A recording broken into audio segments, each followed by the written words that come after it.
राहुल गांधी ने अभी से ही मान लिया है कि बिहार चुनाव में कांग्रेस की लुटिया डूबने वाली है।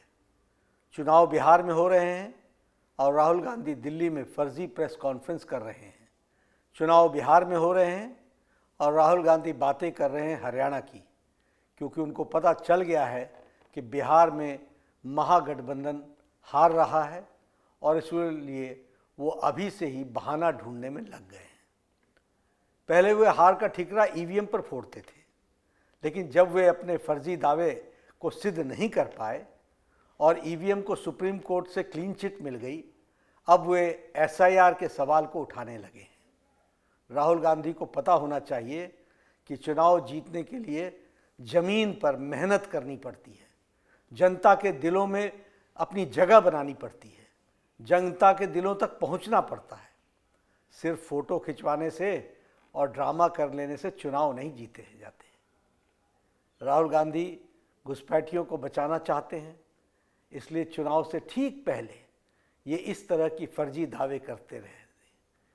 ये जब जब विदेश जाते हैं वहाँ से कुछ महाज्ञान लेकर लौटते हैं और फिर वे देश के लोकतंत्र को बदनाम करने की फर्जी कहानी गढ़ने लगते हैं। आज इनको लगता है कि इनके आरोप सही हैं, तो ये शपथ पत्र क्यों नहीं देते, अदालत क्यों नहीं जाते। चुनाव आयोग इनको बार बार बुलाता है कि आप आरोप को सिद्ध करने के लिए आओ, लेकिन नहीं जाना है तो नहीं जाना है। चुनाव आयोग के सामने अपने पक्ष को नहीं रखना है। इनका एकमात्र मकसद है देश को बदनाम करना, युवाओं को भड़काना और देश में अराजकता का वातावरण पैदा करना, अराजकता फैलाना। लेकिन देश के युवा सच्चाई को जानते हैं। वे यशस्वी प्रधानमंत्री श्री नरेंद्र मोदी जी के साथ हैं, वे देश के विकास के साथ हैं, वो देश की प्रगति के साथ हैं। एक और राहुल गांधी हैं जो देश को और देश के लोकतंत्र को और देश के संविधान को बदनाम करने में लगे हैं। वहीं दूसरी ओर हमारे प्रधानमंत्री श्री नरेंद्र मोदी जी हैं जो दुनिया की सबसे बड़ी अर्थव्यवस्था बनाने में लगे हैं, भारत को, बिहार को विकसित भारत बनाने में लगे हैं। प्रधानमंत्री श्री नरेंद्र मोदी जी ने 11 वर्षों में भारत के 25 करोड़ लोगों को गरीबी की रेखा से ऊपर उठाया है, बाहर निकाला है। यूपीए सरकार में भारत की दुनिया की अर्थव्यवस्था में 11वें नंबर पर थी।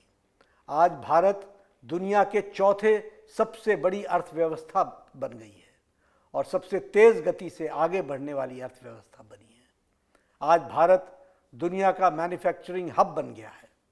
इंफ्रास्ट्रक्चर, स्पेस, इंजीनियरिंग, डिफेंस, हर क्षेत्र में भारत प्रधानमंत्री श्री नरेंद्र मोदी जी के नेतृत्व में सफलता के साथ परचम लहरा रहा है और यही राहुल गांधी को हजम नहीं हो रहा है। बिहार में कांग्रेस आरजेडी को करारी हार तय है। राहुल गांधी भी जहां भी जा रहे हैं वहां महागठबंधन को नुकसान हो रहा है। मुझे तो ऐसा भी सुनने में आया है कि महागठबंधन के उम्मीदवार भी राहुल गांधी की रैली कराने से कतरा रहे हैं, मना कर रहे हैं। एक और राहुल गांधी प्रेस कॉन्फ्रेंस में आकर वोट चोरी का रोना रोते हैं और दूसरी ओर एसआईआर का विरोध करते हैं। राहुल गांधी को खुद भी नहीं पता कि आखिर वो चाहते क्या हैं, वो कहना क्या चाहते हैं, उनको भी नहीं पता। ये स्थिति आकर के खड़ी